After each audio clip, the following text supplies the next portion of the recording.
Hey, welcome in. We're so glad that you are here with us. We are HeartSupport. We're a nonprofit in the music scene, and we offer mental health support to metal fans. And we are going to cover Snuff Acoustic by Corey Taylor today with our friend Joe, who was previously here covering Sober by Tool. We had a phenomenal conversation about addiction. So for those of you who don't know, Joe has committed so much of his life to mental health, and we are so honored that he's with us. He's in his final year getting his master's of social work at the University of Montana. He will pursue licensure as a clinical social worker upon graduation. He's a certified Warrior Down recovery coach, which supports relapse prevention and recovery efforts within the Native American community. And he's working towards becoming a certified behavioral health peer support specialist. Lots of titles all thrown at you to say that this is a man who not only loves music, but is dedicating his life to supporting others in their mental health journey. And so we're so happy that you're here, Joe. Thank you for coming back. Yeah, man. Thank you. I'm looking forward to this. So this one's an emotional one, man. It's going to be a good one. Corey Taylor is the vocalist of the global sensation Slipknot, and so this is his personal take on a Slipknot song. So there's an acoustic version just by him, not accompanied by the band. And there's so much interaction between him and the fan base in this song. Is very beautiful, and I'm excited to dive into it with you. Sweet. Yeah, let's do it. Taylor. I'm going to play you a very heavy song for me. No masks. It's just hard to get through. So I'm obviously going to need all the help I can get on this. Are you ready? Hated.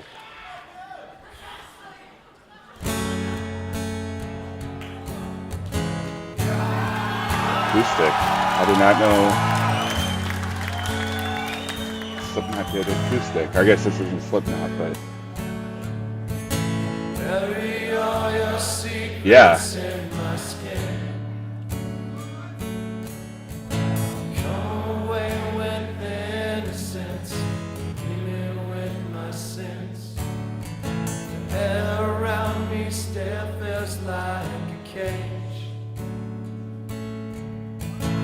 Love is just a camouflage for what resembles rage again.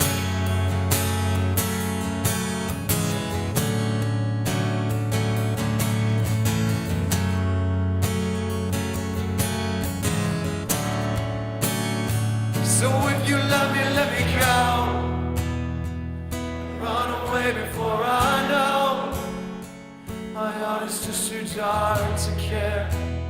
I can't destroy what is in there. Deliver me into my fate. If I'm alone, I cannot hate. I don't deserve to have you. My smile was taken long ago. If I can change, I hope I'll never know.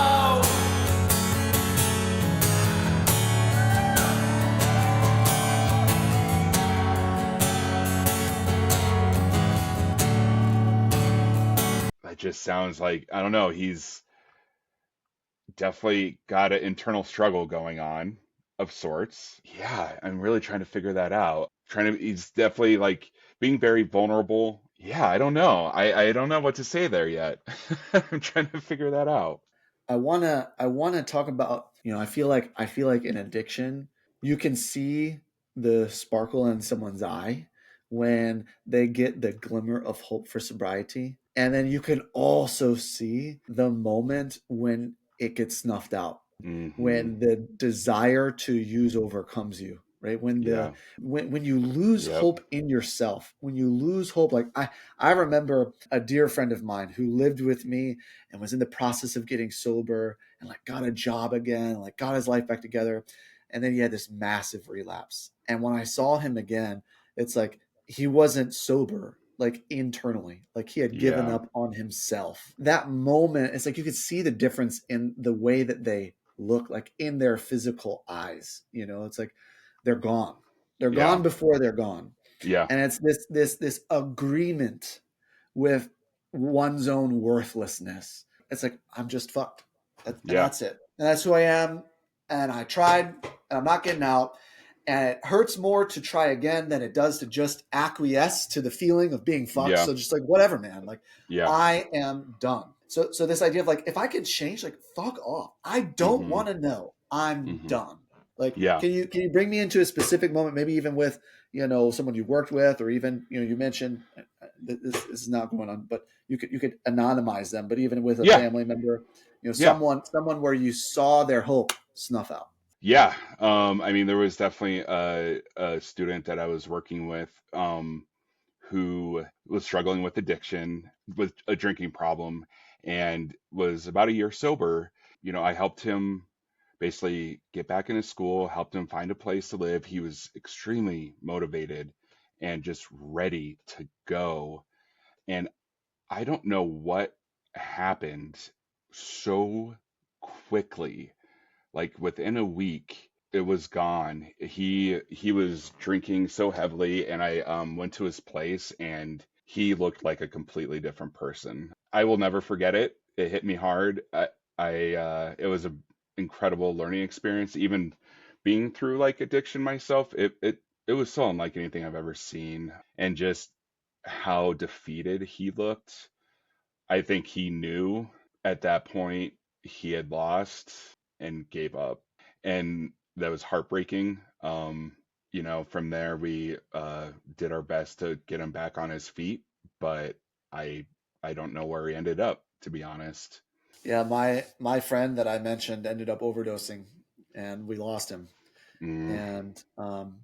And so, like, now that we've kind of sat in that, I feel like this song is the voice of that moment once you've crossed an edge that you don't know how to uncross with Yeah, hope towards yourself. I'm just going to remember him while I'm listening to this I song. got it. Yeah. Still press your letters to my lips, cherish them in parts of me, savor every kiss. I couldn't face a life without your light. All of that was ripped apart when you refused to fight. So save your breath, I will not hear. I think I made it very clear. You couldn't hate enough to love. Is that supposed to be enough? I only wish you would, my friend. Then I could hurt you in the end. I never claimed to be a saint. My own was banished long ago. I took the death of them to let you go.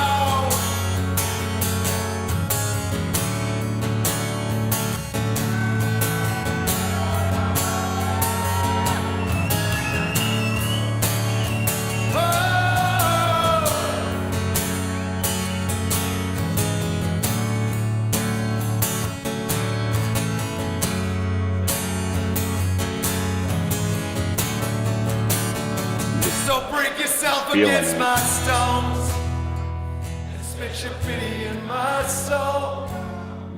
You never needed any help. You sold me out to save yourself, and I won't listen to your shame. You ran away, you're all the same. Angels lie, keep control. My love was punished long ago. If you still can't, oh, never let me know. You still can't, oh, never let me know.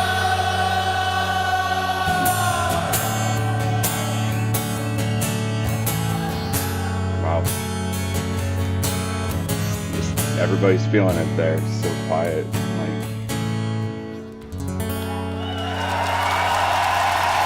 Tell like that song came from a place that he felt, for sure. Like, I don't know, he was saying something there about just like how how he gave up the fight, and that's just it. Like, that's when somebody, like, you can tell like they gave up the fight. I think that this song in a lot of ways is about, the death of a relationship that caused this anguish. And I think that there's something about when you cross a threshold in life, when you've made a choice or someone's made a choice that affected your life that you can't undo. And there is this like moment of like, I can't live with that. Yeah. I can't live without you. I can't live without us. I can't live with the weight of the regret of the things that I've done. I can't live with the shame to face myself in the mirror. I Yeah. can't live with the memories that are haunting me. It's like there is this like inability to coexist with these tragedies that I think it's like when you put hope to death, right? It's like you kind of step out of that equation and you're like, but this is a dark song, man. It's Yeah. dark. It's Yeah. dark. But very heartfelt, and from a from a place of, like, dare I say, love, obviously, like, I mean, experience, like it songs like this, like, while they might be hard or dark, they're needed. They're part of the human experience. That's why I appreciate music like this no matter what, because yeah, it might bring us to that place, but it's part of our experience. Like, that's what's so great about it. And that was really unexpected. I had no idea. Like, I would have had no idea that was the lead singer of Slipknot. No idea. That's so cool. Yeah, that was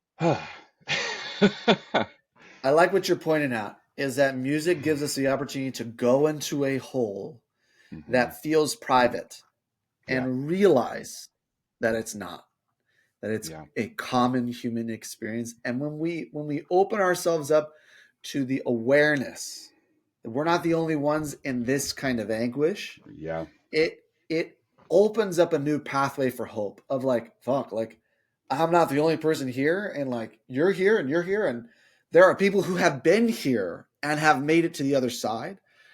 Even if those words aren't expressed, having presence in our darkness instills that kind of hopefulness that suffering is not in isolation. yeah. And like, look at the crowd there. Just in itself, that crowd was just vibing so hard together right there. So communal. And that's the great thing about music, just in general, like listening to songs that we find together and share together. But when you're actually in a shared space, how powerful that can be. And that's why just like all platforms, no matter what you use, just sharing it's so powerful. That was really cool. That was really cool.